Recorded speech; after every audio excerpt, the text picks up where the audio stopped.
Hi everyone, Stephen Vantassel here, Wildlife Control Consultant. Another episode of Living the Wildlife as part of the Pest podcast family.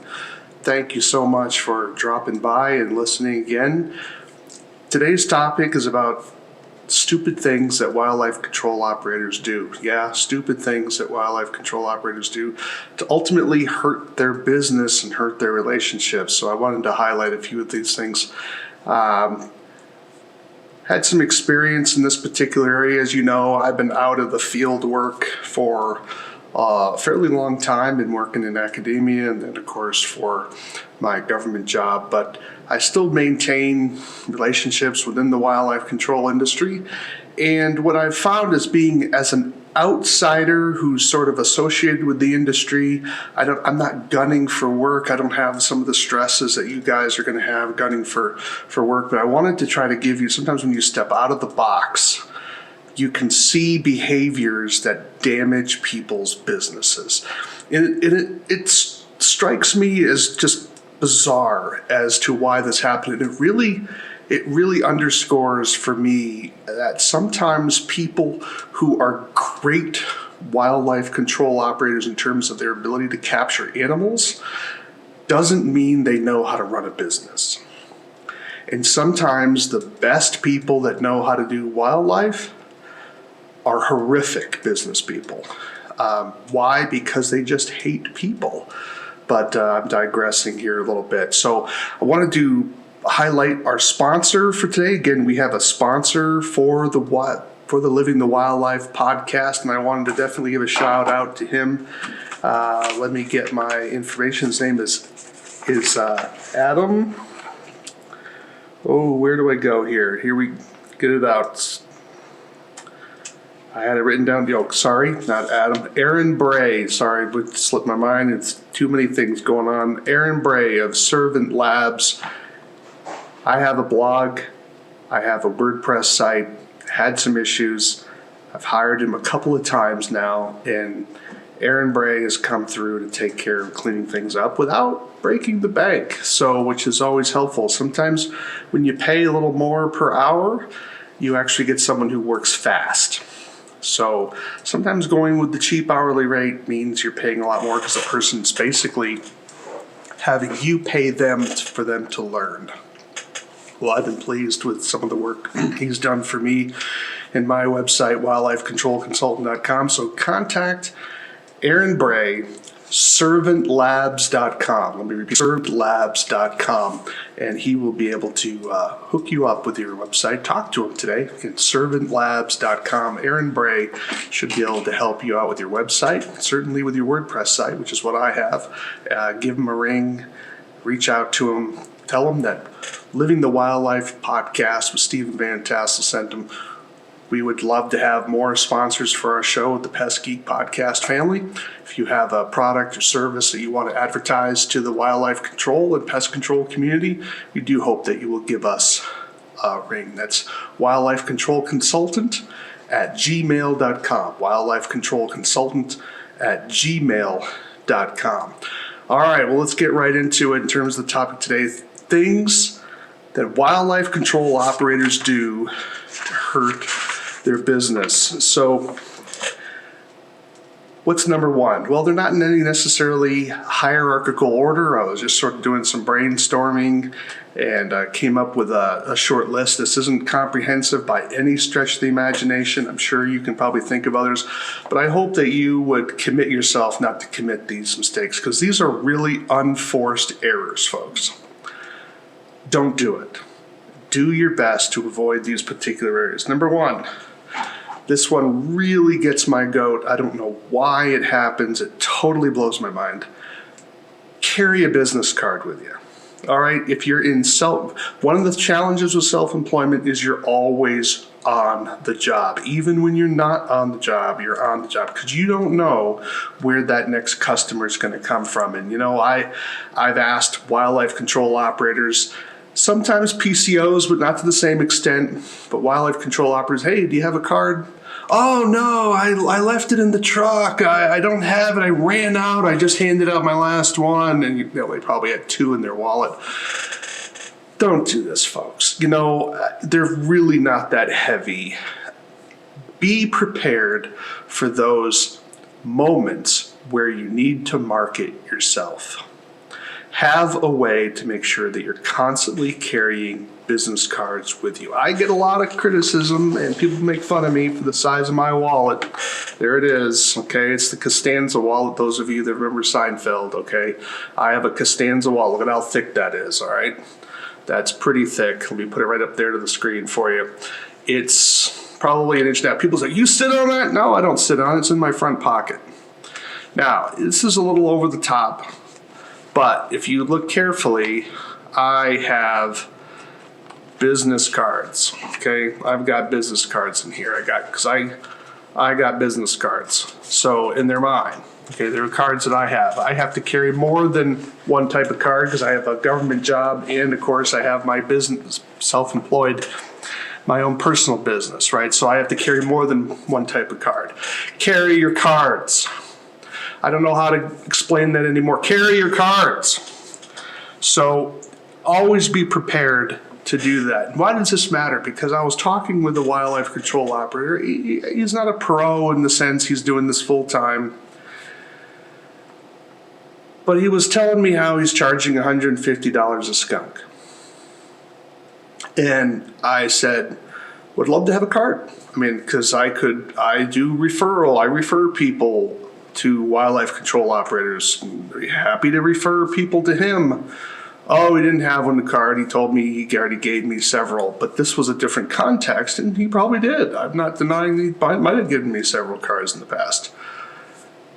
But he took the opportunity, he lost the opportunity to follow up. I handed him my card. It looked to him as if he didn't even care. So what does that tell me about his professionalism? What does that tell me about? Is this someone I really want to refer people to visit?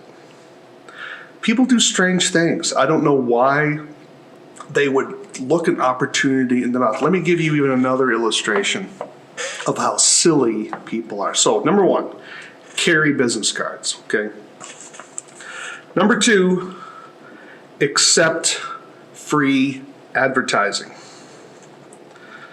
You may say, well, that's a no-brainer, Stephen. Why wouldn't I accept free advertising? Well, I'll be quite blunt with you. I have had this encounter numerous times. This is not just a one-off deal here. I'm talking about numerous situations. I was the editor of a newsletter. I edited for a particular association, and I would talk to different businesses, and I said, hey, you have a new product coming out, service. Send me a little bit of information. I'll put an ad in the newsletter for you. No charge. No charge. We'd simply be interested in getting your information out to our constituents. You would be shocked how many never sent me information. I'm a kind of a sarcastic guy, if you haven't figured that out, because I'm always intrigued at the stupid things people do. I mean, I'll just call it what it is. It's absolutely stupid. Okay? I'm not talking about an issue of people not having information and not knowing something. I'm not talking about ignorance here. I'm talking about fundamental stupid behavior. Okay? The heaviest thing when I was, it's changing now, thank God, but years ago, I would argue that the heaviest object in the world was the send key. And they say, why would I say that? Because I would ask people, send me, your advertising information, send me literature about your product. This is primarily for people trying to sell products, and they would never send it. Now, think about that for a minute. You're selling a product. You are trying to find a market for your product. Someone is asking you to send literature about your product, and you don't send it. Now, why would they do that? Especially when they knew that their product would be spotlighted in a newsletter that would go to individuals that could possibly buy that product at no charge. The only cost to that individual was simply to send the material for the ad. How is that complicated?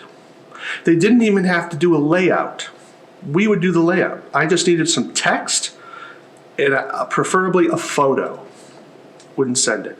So I've argued that the heaviest object in the world, and let me kind of show you what it is. It's going to be upside down. But it's the return key. Okay, where is it? Right over here. The send key. Here it's called the enter key. That's the heaviest object in the. So as I said, the heaviest object in the world is the send key. Don't let that be you. When people are asking you for information about your company, make sure you have something that you can send them. It doesn't have to be the great American novel. But if you don't have something like that, create it. There's a ton of software programs out there you can do. You can even use WordPad if you have Microsoft Office. You should be able to do that. Apple, of course, has their materials. I mean, this is not that. Go to the library and create something. Okay, it should not be that difficult for you simply to do this. Carry a business card. Be willing to hand it out, of course. Make sure you have literature for your company, particularly those of you that are trying to sell products. It just boggles my mind. A subset of that is you need to have the ability to send photos of your product. If you don't know how to take photos, have someone take photos. I take photos. If you're looking for someone to take photos of your products, send me a product. I will take photos of your product and send it back to you. Okay? We'll do it as an exchange. It's really not that complicated, right? But getting good photos takes a little bit of skill. It's not rocket science. I'm not suggesting that at all. But you want to be able to market your product appropriately, not just sending people a postage stamp image either, where it's 54K, okay? You want to have something that's well over 1,000K, so at least a megabyte. Megabyte, or preferably 2 to 3 megabytes, right? So you can have something that's going to be 3 by 4 inches in bit size at a 300 DPI pixel rate.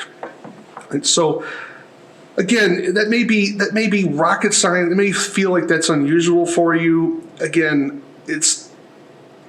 we can help you, right? We can find someone local. Maybe your children know all about this, all right? But the point is that get that material about your product and have it in a location where you can actually send it to people. So that's the second problem that people have. That wildlife control operators, the stupid things that they do. Number 3, how do you treat government workers? Now, I know for a lot of people in the wildlife control industry, maybe in the pest control industry, I'm not as familiar with them, of course, but they have a tendency to think that they love to hate government workers.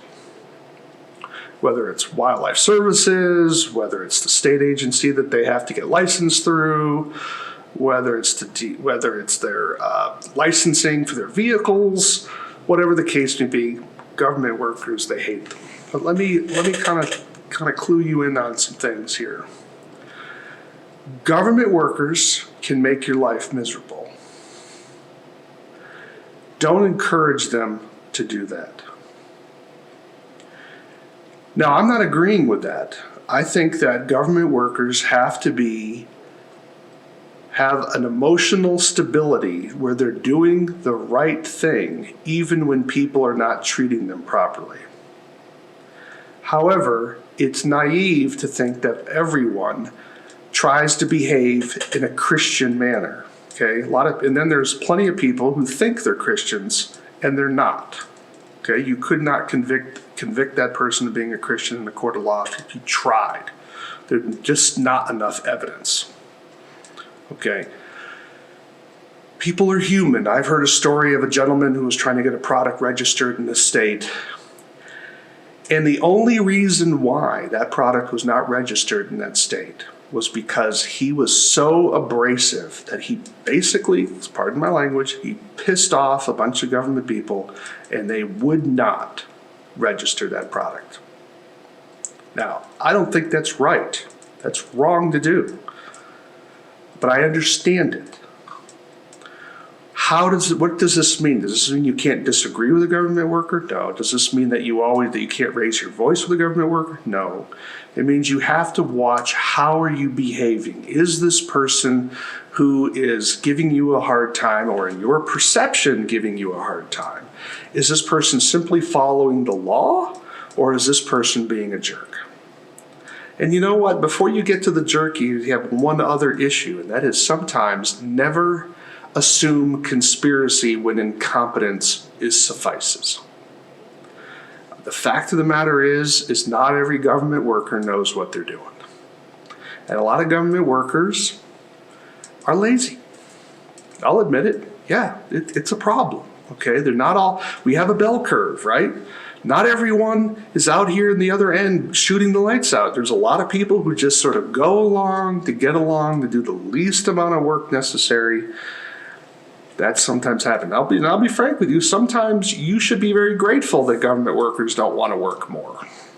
Okay? Because if they do, sometimes they'll do things that you've been skirting the law about that you're glad that they're not paying attention to you. Okay? So it kind of cuts both ways at times. My point being is that I had an incident where I was talking with a wildlife control operator. And I was trying to get some information because I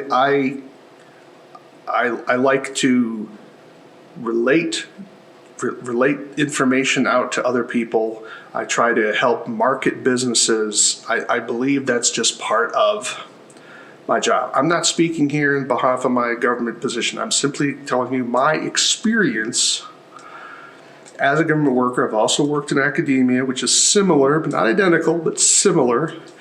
I don't have a regulatory role in my job. I'm strictly an educator.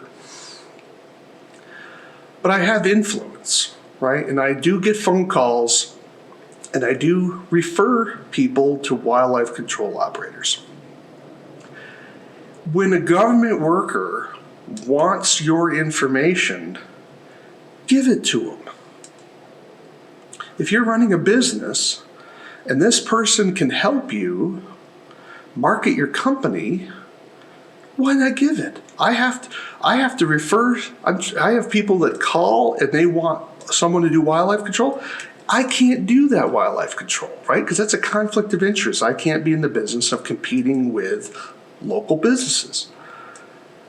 So if I don't have anyone to send that individual, that potential customer to, then there's that the customer's not helped and you're not helped. It doesn't make any sense. So don't be a jerk to your government workers. And I'm even going to go a step further, and that is try to make contact with your government workers. If you can develop relationships so that you're helping them do their job, they can help you do your job. And so it can be a mutually beneficial. It doesn't have to be hostile, okay? So let me give an illustration. When you give your enforcement officer, I'm going to say your game warden, many of you are going to be working in states with game wardens. When you're working in a state with a game warden, it doesn't hurt, to give your game warden a call every now and again, send them a Christmas card, send them a Thanksgiving card, whatever the case may be, letting them know you're around, keeping that person in your memory, invite them to go on a job with you. They may never go. But the fact that you were open with them means a lot. Because you're like, that guy's professional. And I'm not trying to exclude you ladies, we're primarily a male-dominated force, right? So when they know you in a good way, that can be helpful for you. Because they may remember your name. They may not be trying to exclude any other wildlife control operators because that would probably be legal in their state, right? But the point is sometimes a person will ask, well, who would you use if you had a choice? We know you can't recommend, but who would you use if you could? And that's kind of how people try to play this game to get around it, right? You want to be sure that your name, that game warden that enforcement officer, for those of you that are PCOs, there's enforcement for pest control as well. You want them to know that you are a straight arrow guy doing things right and that you're treating your customers like a true professional. Like you are a paradigm for what a good PCO would be. You're a good paradigm for what a good wildlife control operator should be. And that pays dividends. It takes time to build that type of reputation. But you do that by calling up occasionally. I'm not, don't be a pest to yourself. Not every week. Don't do it every day. Once a month, maybe once every couple of months, just say, hey, I had this really strange job. You may want to come out and check it out. It can be very helpful because sometimes your game wardens don't know what you do. They really don't. They're so used to going after hunters and fishermen that they really don't know a whole lot about the wildlife control field. And they might just come along and it would be an opportunity for you because you probably know the law better than they do when it comes to wildlife control. That's not going to be true in every case, of course, but it may be more true than you think. And then you become the go-to person for them. So that way, if there's a complaint, and if you're in business long enough, you're probably going to get a complaint because you don't have to do anything wrong to get someone to complain about you, right? You may have heard me talk elsewhere about the issue between malpractice and maloccurrence, right? That's a topic for another time. But malpractice is when you've done something wrong and you had a bad result. Maloccurrence is you didn't do anything wrong, you just had a bad result. How many times have you maybe set a trap somewhere, did everything by the book, and the raccoon still blew out another vent? Well, what did you do wrong? Well, you didn't do anything wrong. The raccoon responded to that trap in a very violent way and damaged the house more. That's maloccurrence. That's not malpractice, right? So a lot of people don't understand that. And when your game warden gets a complaint, he's going to be like, oh, that doesn't sound like so-and-so. Think of a good friend that you have. And so say someone came up to you and said, well, I believe this person's a mass murderer.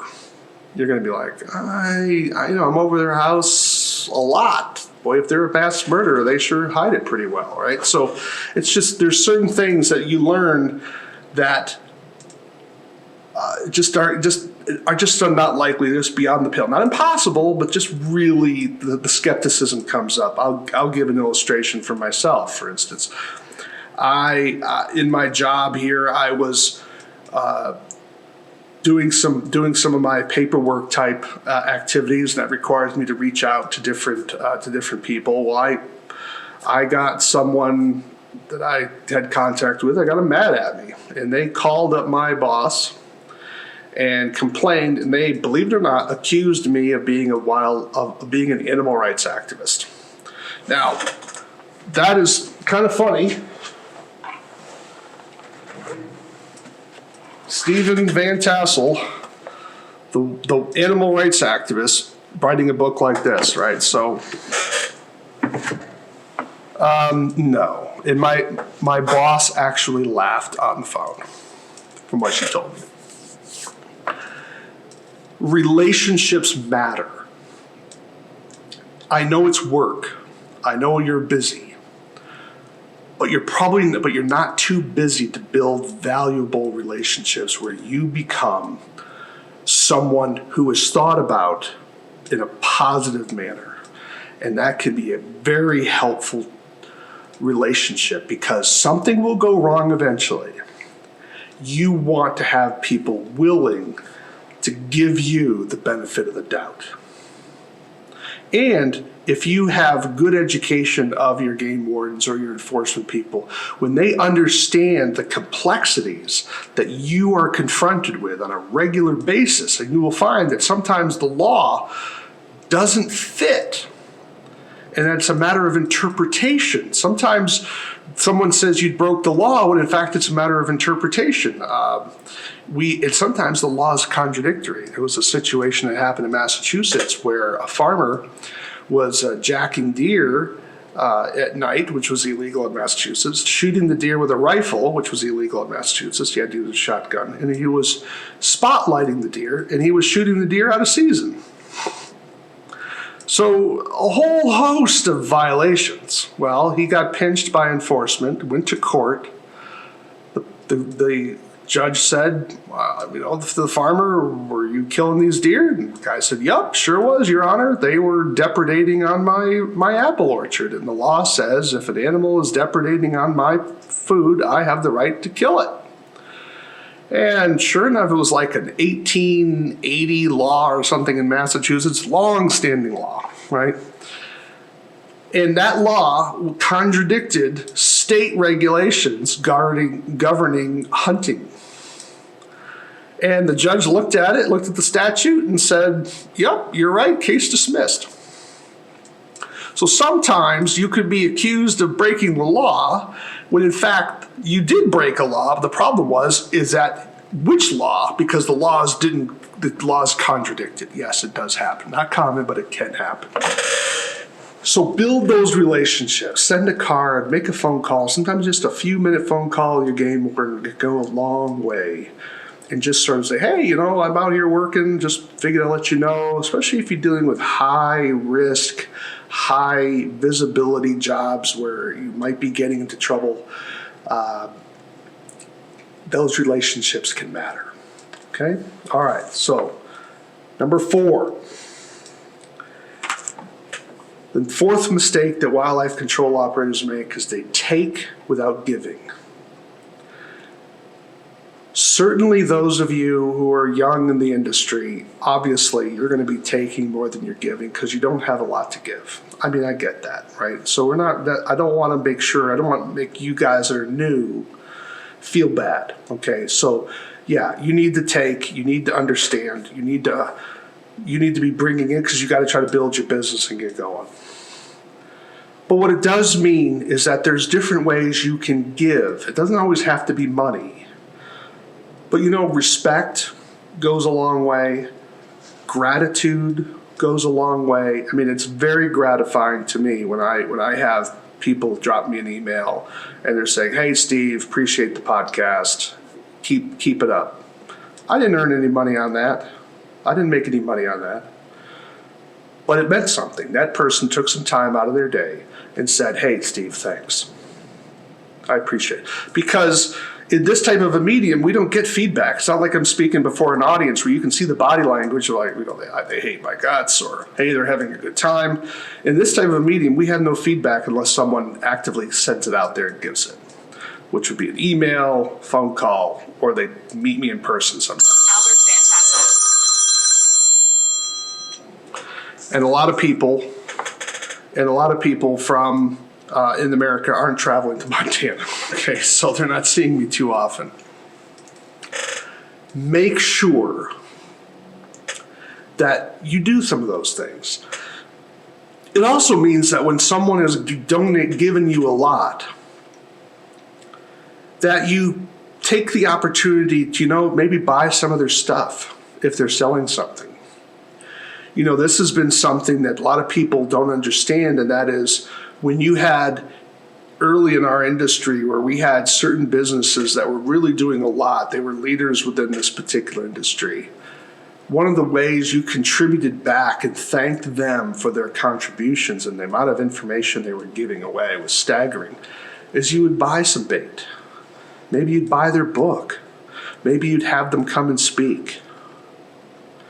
There are little things you can do. Sometimes it's not a lot. You buy a $5 bait,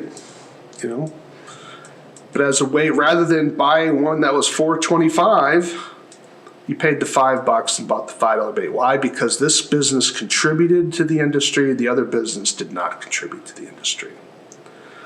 I make it a habit, just truth in advertising, I make it a habit of contributing more to people who are members of NUCOA than those who are not members of NUCOA. So why is that? Well, because people that are members of NUCOA are contributing to the industry. They're part of the brotherhood. Okay, we're not a union, we're a trade organization, but our trade organization is endeavoring to try to make things better for the wildlife control industry. So why would I want to give more to people that aren't participating in that? Because there's strength in numbers. Why would I want to be doing that when there are people within my industry who I could be helping, and within my group that would be helping. So it doesn't make any sense to me, right? So you take care of family first before you go out and take care of people that are non-family. So I take care of people who are non-family, but I do more for people that are family than I would for non-family members. So we could talk the ethics about that if you wish. So that would be kind of fun to talk about. For those of you who think that's anti-Christian, be happy to have that conversation with you. So learn how to give back. Sometimes it can be as simple as, what are some other ways to give back? Photos, volunteer, talk up something, help spread the word about this person. Whether it be, let's say if you've had a good relationship with, I'll call it XYZ Trap Company, well then talk up that trap company. If you've had a good service, sometimes just giving them a 5-star review, that's a way of giving back rather than just simply sitting there like a bump in a log and always trying to just take. How many of you have reached out to Franklin and told him how much you appreciated him running the Pest Geek podcast series? Okay. Have you given him a 5-star rating on his podcast, right? I'm just one contributor within this, right? I'm just a one-man show. I do one podcast or vodcast now a week. That's it. So I have nowhere near the investment that he has. I don't know how he does it. Okay. But so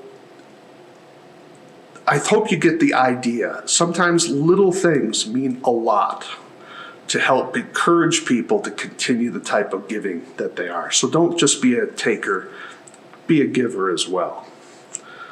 All right, number 5.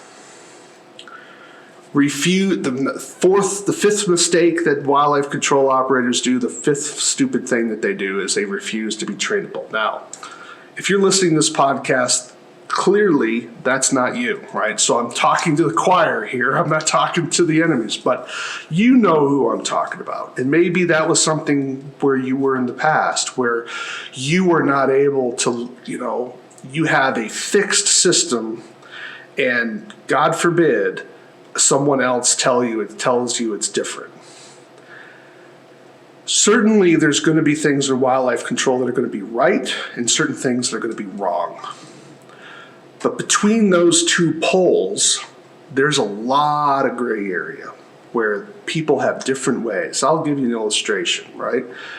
Do you always set the trap, a foothold for those of you in the fur trapping field? Do you always set the trap to catch the coyote by the right foot or by the left foot, right? Does it really matter? Really? Does it really matter? Does it really matter that the trap for your squirrel is 1 inch this direction versus 1 inch that direction? Does it really matter? You get where I'm going. Obviously, most of us aren't quite that specific, right? But that certain people have it in their head. They get kind of tunnel vision that there's only one way to do something. And God forbid anyone come along and tell them that there's a different way to do it. Don't be that person. I'm not telling you to just simply swallow everything you hear. What I'm saying is be open to hear it out and then make a judgment. Experiment a little bit. I hope all of you during your work take a little bit of time to experiment, to try something new. Don't do it on every job. Just if you try to think about it, maybe half an hour a week. And some weeks you'll be able to do more than others because obviously in crunch time, you're trying to make a lot of money to get for the slow time. When we're in the slow time, it may be a good idea to try to say, maybe I'll do some bait experiments. Things are slow. I have a lot of time in my hands. Maybe I'm only working 4 hours a day. Maybe that's the time I can spend a little extra time at this house and I'll bait this trap with XYZ bait, and this trap over here with ABC bait, and this trap over here with MNO bait, right? So we're going to find out which trap works the best. I'm going to do that for all the jobs for the next 2 weeks. See what works. I hope that all of you are kind of doing that, because if you're not doing something different, you're not going to learn what's going to be more efficient, because we have to find new ways of doing things faster in this business because we're so stressed when it comes to time. So I hope you're trying to do a little bit of learning. So you're learning on your own, but are you going to be learning from other people. Now, obviously, as I said before, you guys are already learning, right? If you're listening to this podcast, you're obviously not closed-minded. You want to learn new ideas and learn new perspectives, okay?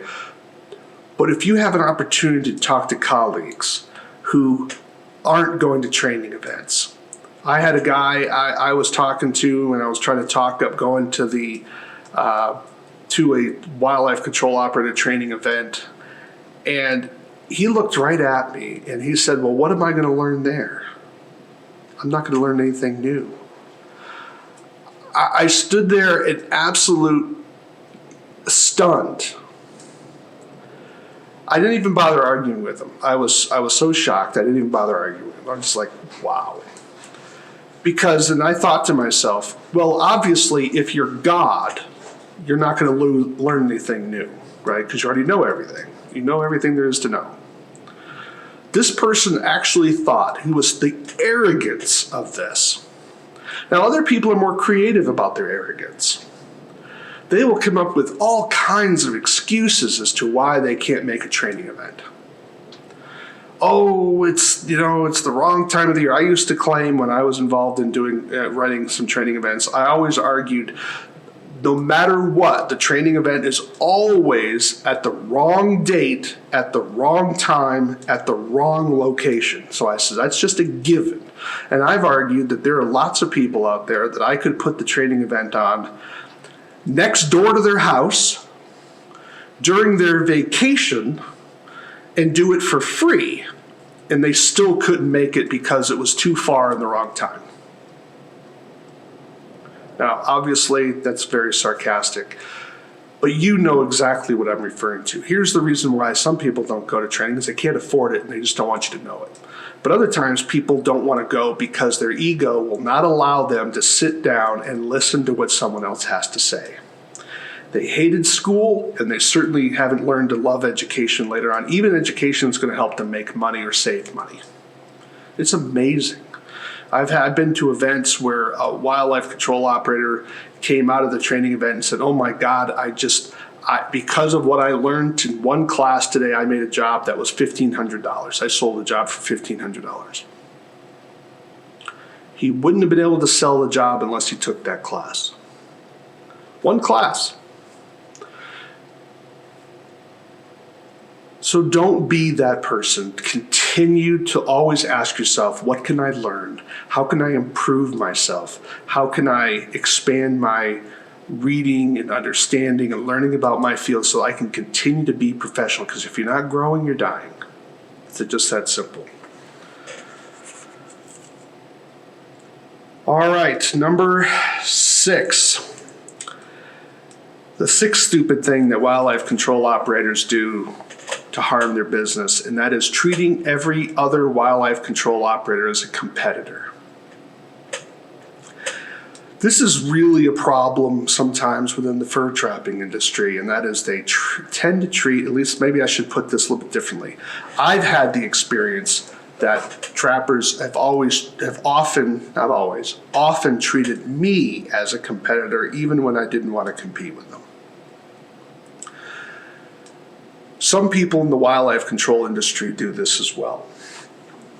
It's one thing to compete with someone in the business area. It's another thing to hate them. You don't have to hate your competitor. In fact, it's been gratifying to see a lot of wildlife control operators who have learned to have a friendly competition with their competitors in the area.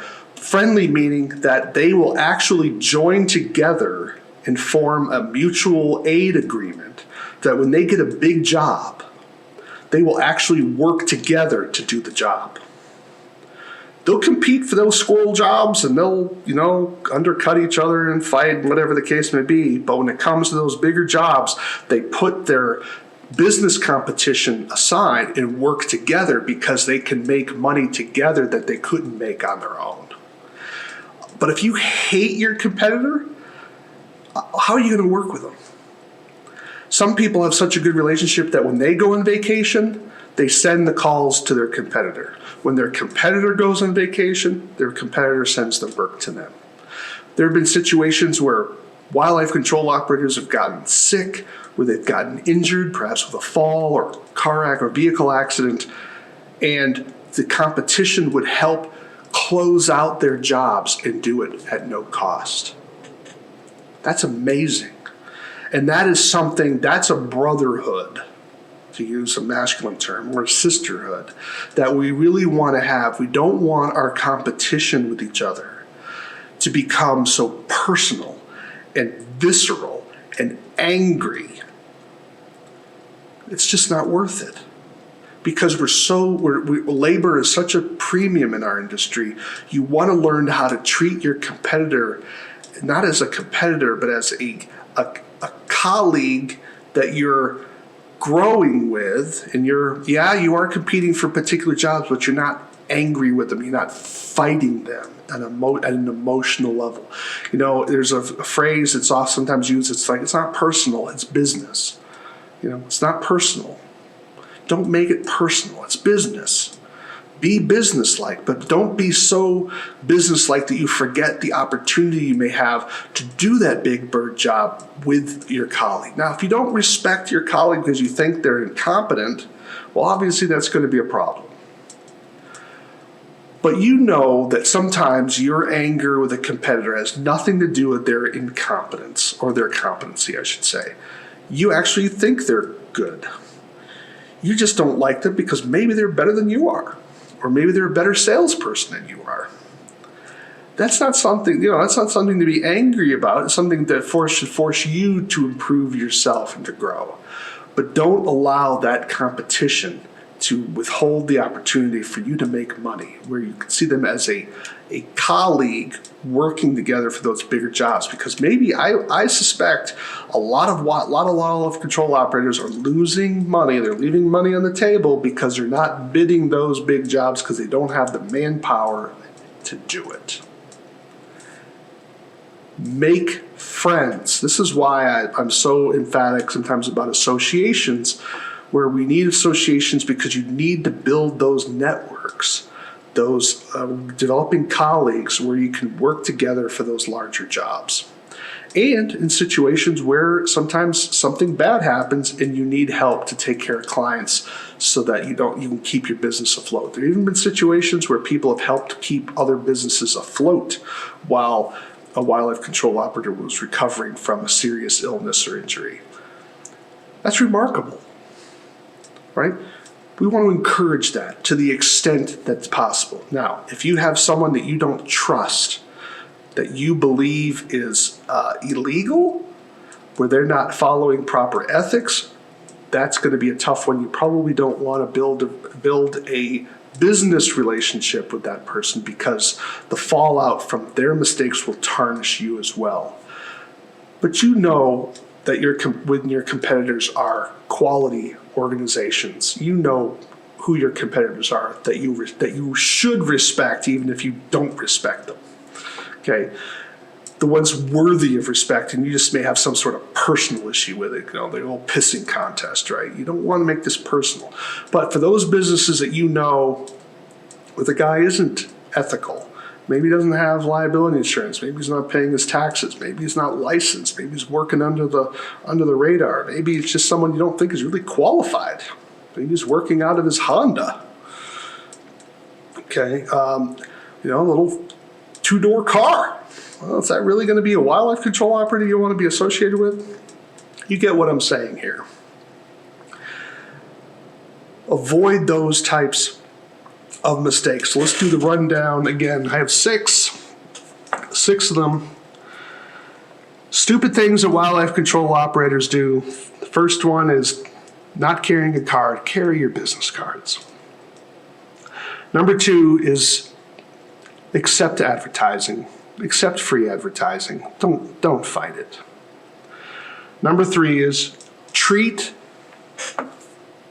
government officials with contempt. That's the third mistake.